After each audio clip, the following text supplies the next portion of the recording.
Hello guys, this is just one guy and I'm back here with my little Mistborn project, and I decided to add in other metals. As you can see, now we have pewter and steel, and I put a few interesting things in here.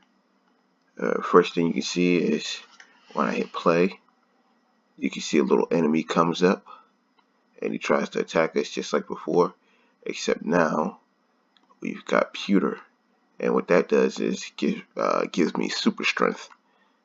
Well, basically enhancing all my physical abilities, like running.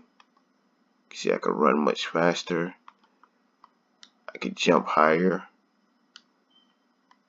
and further, and most of all, when he damages me, come on, there we go. If he damages me and I use pewter, I can regenerate. Just takes a few minutes. Well, there it is.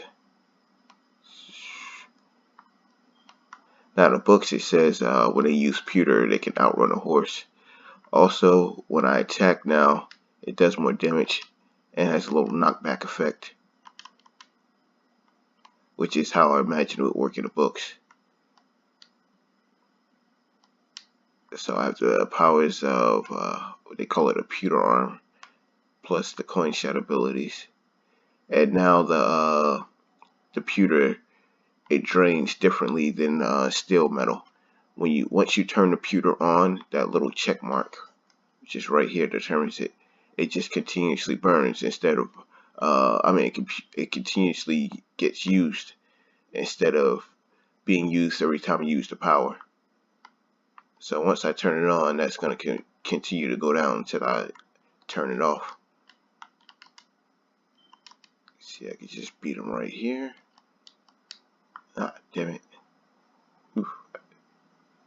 I got me caught up. Try to kill him with the steel power.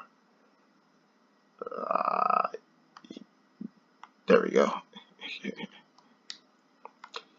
And that's basically it for the pewter power.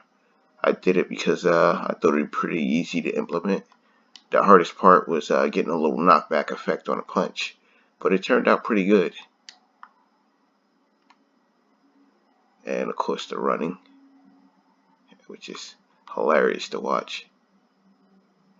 Well, that's it for today. Thank you for watching.